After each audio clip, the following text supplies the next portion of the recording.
So the Springfield Echelon has been one of those handguns on my list that I've been wanting to test and review ever since it was announced and added to the California roster. Now this test and review will be focused specifically on the compact version since I'm mainly running it from a concealed carry perspective. But as always, with these kinds of videos, keep in mind everything I talk about is based on my own personal experience. We all have different body types, hand sizes, and preferences. So what I liked and didn't work for me might be completely different from what you may experience. And just a reminder, this is the California compliant model, which comes with a few changes that I'll be going over as well. So without further ado, here's my first impression shooting the first 10 rounds through the Echelon. All right, so these are going to be the first 10 shots out of the Echelon compact version at roughly around 30 yards or so. See how it goes.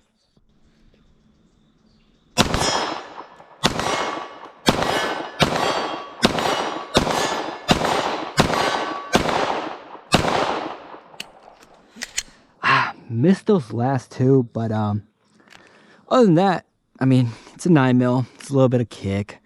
Dude, it feels really good in the hands. And these built-in gas pedals, oh man, these are really nice. Trigger, I will go over that later, but it's pretty good. Whoa, what the heck?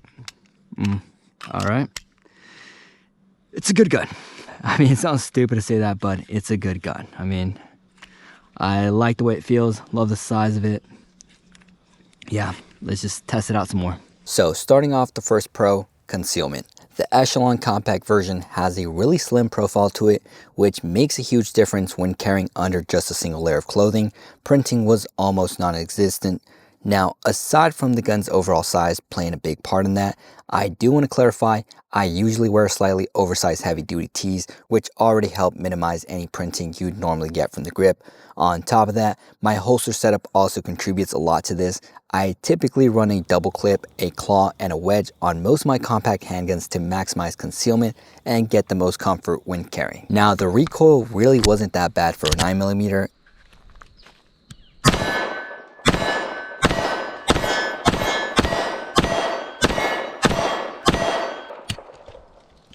It felt noticeably more controllable and had a bit less muzzle flip compared to the PDP I tested a few weeks back.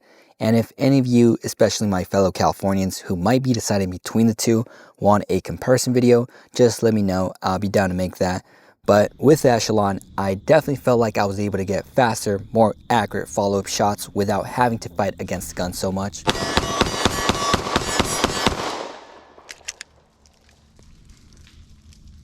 Now, some features I noticed off the bat that I really enjoyed are the U-shaped iron sights it comes with.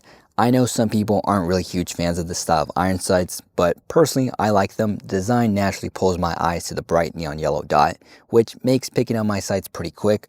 But of course, if these iron sights aren't your cup of tea, the gun is optics ready with a vis cut, which lets you mount all kinds of different optic footprints directly to the slide without using a plate.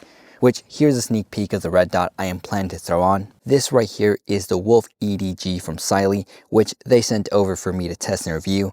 Now, I'll be going more in depth on the optic itself in a future video, but I just love how low it sits with the irons perfectly co-witnessing through the optic. Now, moving down the slide, you got these pretty deep slide cuts on both the front and rear that give you a solid grip whether you're racking the slide or just doing a quick press check. But the built-in gas pedals for me might be one of my favorite features of this gun. Since I'm someone who naturally rests my support thumb along the frame when shooting, these pedals are perfectly placed where I would want some sort of ledge support to push forward and help control the gun a lot better. Now, as for the trigger, it has a pretty consistent pull and a really short reset. The only thing is, it's definitely on the heavier side. And of course, because I'm a terrible reviewer, I still don't have one of those trigger pull gauges to tell you an estimate of the weight, but I promise you, next handgun I review, I'll have one. Now, the grip for me is perfect just the way it comes. I'd say I have small to medium sized hands, and the Echelon Compact for me fits really well when it comes to getting a solid, confident grip. But it does come with 3 different back straps, small, medium, and large. The medium, which I believe is the one installed out the box, for me ended up being the best match. Now, I know the grip texture is something a lot of people complain about on the Echelon, which I get. It's definitely not as aggressive as some other textures out there, but from a carry standpoint, I actually liked it. It didn't cause any irritation throughout the day when carrying, but that said, I'll still probably throw on some tactical tape around it just to give it a little bit more traction. Now, because this is a California compliant version, there are a few internal and external changes made to the gun. The first thing you'll probably notice is the loaded chamber indicator on the right side of the slide. It basically pops out to let you know when there's a round chambered. Honestly, I don't really have an issue with this. Yeah, it's not the prettiest thing, but outside of looks, it doesn't really bother me. The internal change though, the one you can't see, is the magazine disconnect. It's basically a safety feature that prevents the gun from firing when the magazine is removed. Now, this one I personally dislike. I've talked about this before in a video already on why I'm not a fan of the magazine disconnect on handguns, specifically ones for carry. So if you're interested in hearing my full thoughts on that, I'll link the video in the top right corner for you guys to check out. But the reason I'm even listing this as a pro is because of how easy it is to remove. Now, keep in mind, every county is different when it comes to what you can and can't remove on a handgun you plan to carry. Luckily for me, my county does allow the removal of the magazine disconnect, so I take it out on every handgun I buy. And sometimes it can be a pain in the ass and time consuming, depending on how much the manufacturer really doesn't want you to remove it. On the Echelon, this was probably one of the easiest ones I've done. You literally just take off the slide, remove the chassis system, push out a pin, and the magazine disconnect drops right out. Now, when it comes to my list of cons with this firearm, there honestly aren't many. So this is really just me being picky. Comfort. I've seen the comments saying if you can't carry a compact, you shouldn't be carrying, which I strongly disagree with that. It's not that I can't carry a compact handgun, it's more so that after a long period of time, comfort becomes an issue for me throughout the day when I'm bending over to grab something or kneeling down to tie my shoe. That's when I start to feel hot spots with guns of this size rubbing into my thigh or pressing into my stomach. But again, this is just my personal experience of carrying compact handguns in the appendix position. Now, my last con, because like I said, there really weren't many, was the mag release. And to be clear, there's nothing inherently wrong with the mag release itself. I think it's a perfect length that gives you fast and easy access. And through my testing, it also held up great during the palm test, which is basically meant to mimic drawing your firearm and quickly building your grip, which in those moments, you might accidentally smack the mag release. So I like to make sure it's sturdy enough to handle that without dropping my mag. But in this case, that wouldn't have mattered anyways because the issue I noticed had nothing to do with that. When I fired my first 10 rounds, I realized that when I hit the mag release, the magazine didn't drop freely. It stayed stuck in the mag well, meaning I'd have to physically pull it out with my support hand before inserting a new magazine, which in my opinion is just not ideal. But the reason I say is because it's no longer an issue. The problem was caused by the magazine disconnect. Once I removed it, my magazine started dropping freely just like any other handgun.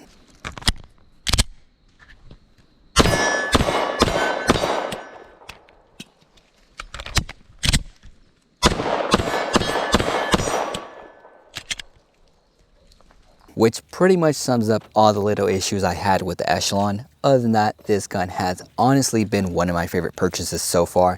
I definitely don't regret picking it up. Yeah, I almost ate shit right there.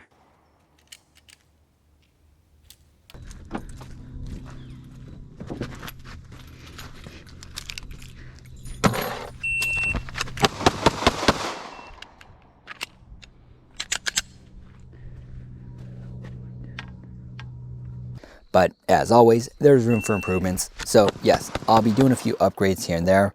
One of the first thing is getting an optic. I'll probably swap out the trigger, add some tactical tape to the grip, maybe try out a different mag release, and definitely be throwing a light on it. So if you're interested in seeing what the upgraded version of this gun ends up looking like, make sure to stay tuned for that.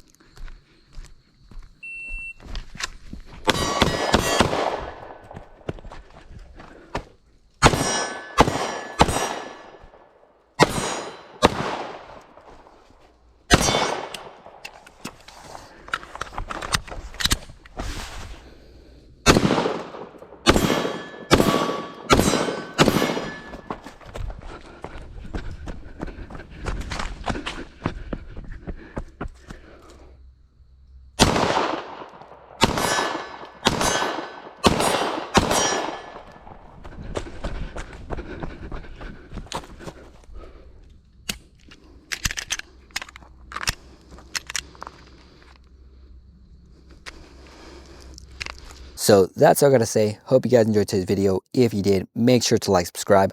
Also, if you're interested in seeing some CCW drills with this specific handgun, make sure to check out my Instagram at ShadowTheWicked. Also, if you want to get in contact with me, that's a great place. But other than that, hope you guys have a good weekend. Stay safe and God bless.